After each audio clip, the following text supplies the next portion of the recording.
Bonjour à tous. Un sujet vidéo aujourd'hui qui m'est venu en repensant à l'époque où plus jeune, je venais au magasin Jacques et Pêche acheter des cuillères parce que c'est le leurre qu'on me conseillait pour pêcher la perche. En fait, à l'époque, la cuillère était un peu le leurre universel.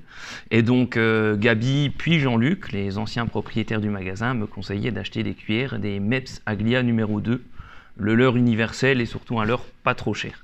Désormais au magasin, je vois régulièrement des jeunes venir me voir pour trouver des leurres pour pêcher la perche. C'est vrai que la perche, c'est une espèce qu'on trouve énormément dans les cours d'eau autour de chez nous, que ce soit la Meuse ou la Semois.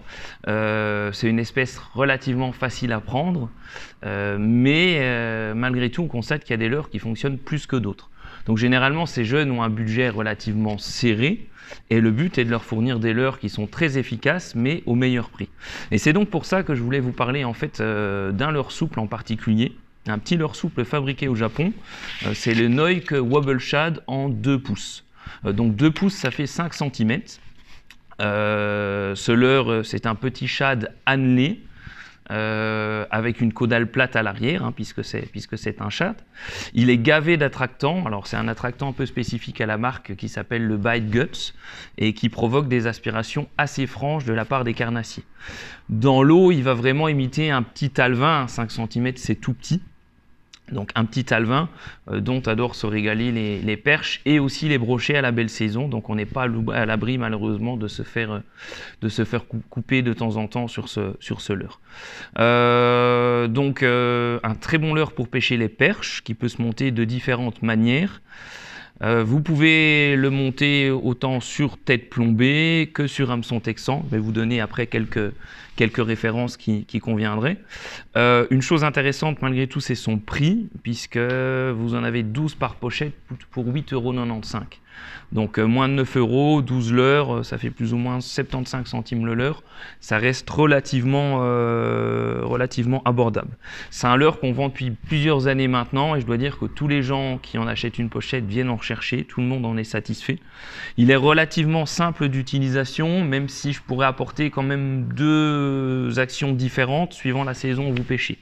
En été, je vais plutôt l'utiliser dans les veines de courant. Je vais faire un lancer 3/4 amont et je mets du courant en fait pour le laisser prendre. Je suis plutôt sur une animation verticale, hein. Je monte, je descends, je monte, je descends, au milieu de la couche d'eau, pas forcément près du fond. Par contre, en hiver, là, il va vraiment falloir gratter, donc plutôt dans les zones reculées, surtout quand les eaux montent, donc les canaux, les ports, c'est là où les carnassiers vont se réfugier. Et là, on est plutôt sur une pêche où on gratte le fond avec le leurre. Donc un super leurre pour pêcher la perche. Mais qui a malgré tout quand même quelques limites. La première, c'est vrai que c'est un leurre fragile, ça on ne peut pas l'enlever, comme la plupart des leurres japonais, on est sur des gommes assez souples, assez molles, donc il arrive régulièrement qu'on se fasse couper la queue du leurre. À ce sujet, si je peux vous donner un conseil, même quand la queue est coupée, continuez à l'utiliser. Moi ça m'est même arrivé en été de voir qu'il fonctionnait mieux sans la queue qu'avec, donc même si vous faites couper la queue du leurre, vous continuez à pêcher, il va continuer à faire des perches.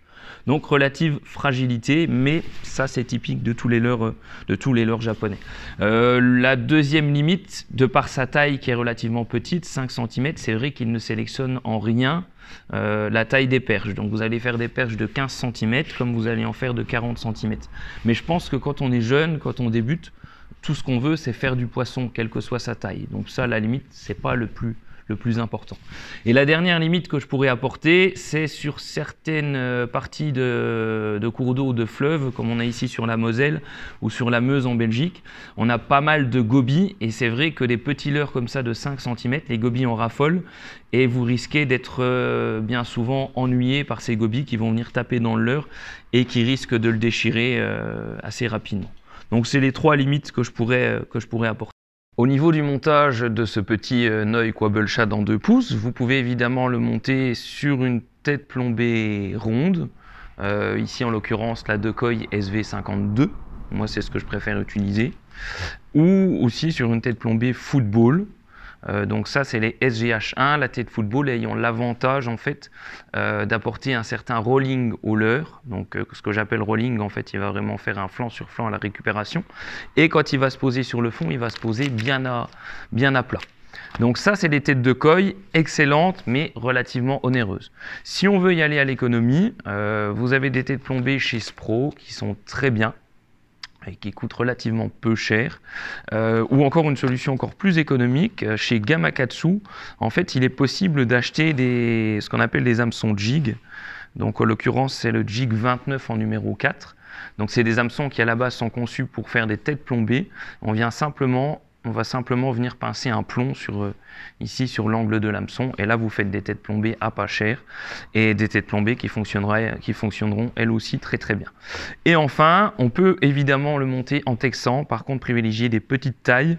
SV38 chez Decoy en numéro 4, un petit texan qui est pré-plombé. Ou si vous voulez un texan non plombé que vous plomberez avec une petite chevrotine ou avec un petit plombal, chez Gamakatsu, le Worm 325 en numéro 8.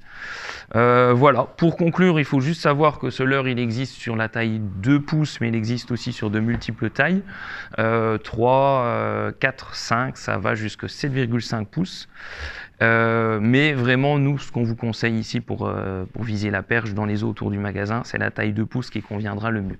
N'hésitez pas à passer en magasin si vous avez d'éventuelles questions sur les montages ou autres, ou même à aller faire un petit tour sur le site internet et nous contacter via le formulaire de contact. Je vous rappelle l'adresse du site, donc www.jaquet-pêche.com. Merci.